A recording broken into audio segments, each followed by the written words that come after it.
संतोष नगर नाम के गांव में श्याम प्रसाद नाम का एक रईस था।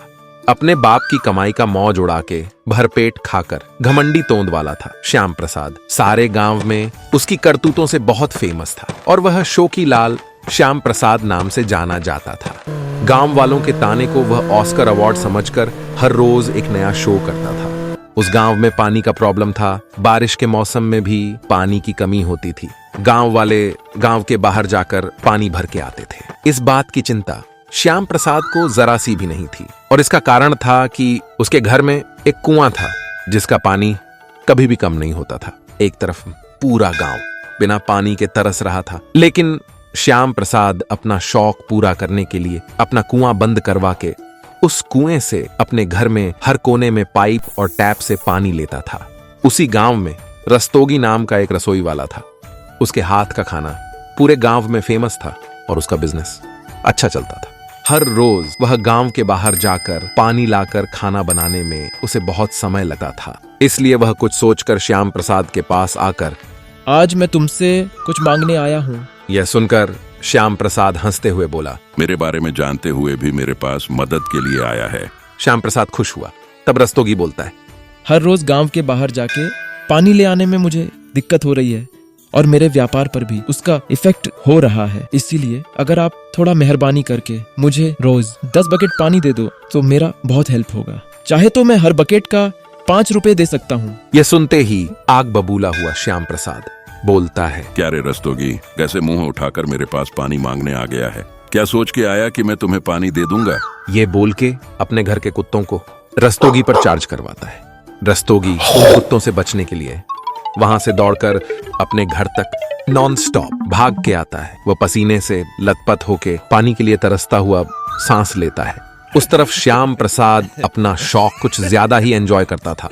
घंटों शावर में नहाना, अपने कुत्तों को स्विमिंग पूल में नहलाना, पानी पी के जमीन पर थूकना, ऐसे बहुत से नखरे करता था। एक दिन शायद श्याम प्रसाद का भाग फूटा था। उसके घर के सभी लोग कैलाश गए थे। इस कारण वह रस्तोगी के होटल से खाना पार्सल ऑर्डर करता है। मौके का फायदा उठाकर रस्तोगी खाने में बहुत सी मिर्ची मिलाकर भेजता है।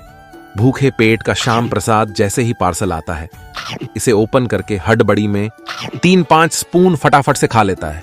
मिर्ची के कारण श्याम प्रसाद का आंख लाल हो जाता है और वह पानी के लिए तरसते हुए किचन की तरफ पानी लेने के लिए दौड़ता है, तो उधर पानी नहीं मिलता है। पानी के लिए उसने टैप ऑन किया, लेकिन रस्तोगी पहले से उस घर के सारे वॉल्व को बंद करवा दिया था।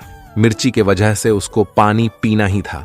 इसके लिए वह घर घर जाकर पानी के लिए हाथ फैलाने लगता है। कोई भी उसको पानी नहीं देते हैं। इससे श्याम प्रसाद का बुरा हाल हो जाता है। तभी रस्तोगी उसे पानी पिलाता है तो श्याम प्रसाद सारा पानी पी लेता है। इस घटना से श्याम प्रसाद को अपनी गलती का एहसास होता है और उस दिन से वह सारे गांव वालों को अपने कुएं से बिना कुछ पैसे लेते हुए पानी सप्लाई करने लगा। और उस दिन से उसका नाम शौकी लाल श्याम प्रसाद से शुक्रगुजार श्याम प्रसाद हो गया। पानी जिंदगी की बहुत अधिक मूल्य चीज है। हमें उसका सावधानी से उपयोग करना चाहिए। बिना पानी के जिंदगी बहुत मुश्किल है और अगर हम किसी और के मुश्किल में उनकी मदद करते हैं तो हमें भी दूसरों से मदद मिलती है। बिलासपुर नाम के गांव में संजू नाम का लड़का रहता था। संजू 4th क्लास में पढ़ता था और वह जन्म से बोल नहीं पाता था। क्लास में उसको सारे बच्चे गूंगा गूंगा कहकर चिढ़ाते थे। इसी वजह से संजू किसी से दोस्ती नहीं कर सका। भले ही वह समझदार और होशियार बच्चा था, लेकिन दोस्तों के चिढ़ाने के वजह से वह हर वक्त अकेले रहना पसंद करता था। उसको इतनी आसानी से किसी के साथ मिलजुलना मुश्किल होता था। संजू के पापा हनुमंतप्पा को अपने बेटे के हालत पर बहुत बुरा लगता था। उसका बेटा दूसरे बच्चों जैसा नहीं है और उसकी कमियां पूरी करने के लिए वो हर मंदिर और पूजाएं कर चुका था।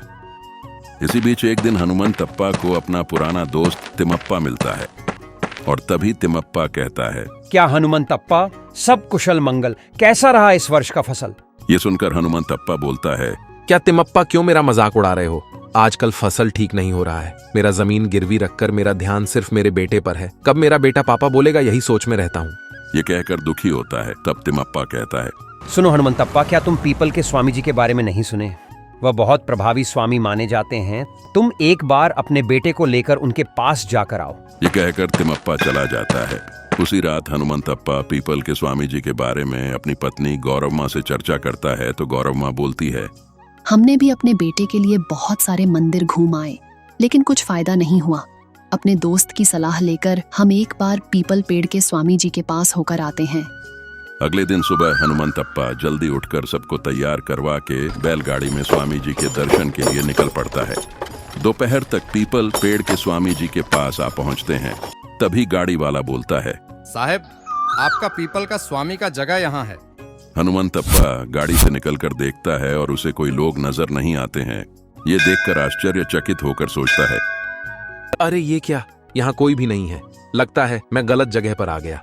तभी हनुमंतप्पा को एक आदमी दिखता है तो उसे रोक के पूछता है, इधर पीपल के स्वामी जी किधर रहते हैं? तो वह आदमी बोलता है, वो अंदर ध्यान में रहते हैं, तुम जाकर उधर मिल के आओ।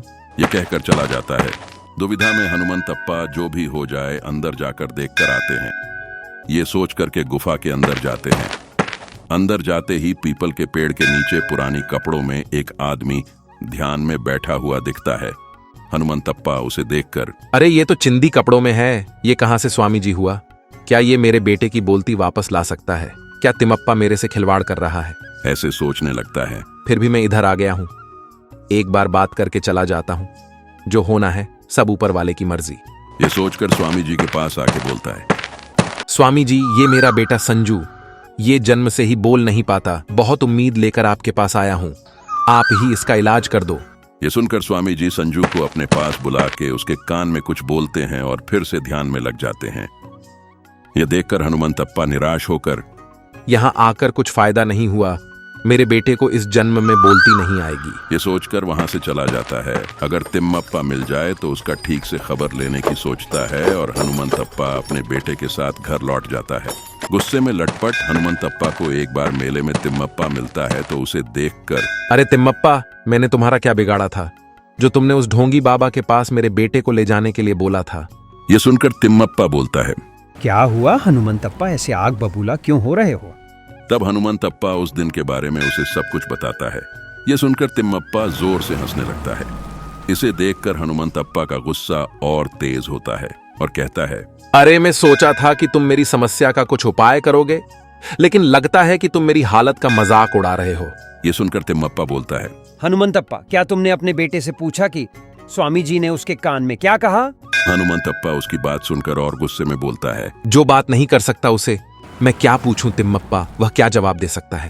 तिम्मप्पा संजू के पास जाकर पूछता है, संजू बेटा, ये बताओ कि पीपल के स्वामी जी तुम्हारे कान में क्या बोले? तो संजू बोलता है, स्वामी जी ने कहा कि तुम तब बोलो जब कोई तुमसे आके पूछे। ये सुनकर हनुमंतप्पा चकित रह जाता है। तब तिम्मप्पा हनुमंतप्पा से बोलता है, तुमने देखते ही सिर्फ दिखावे पर निर्णय लिया है।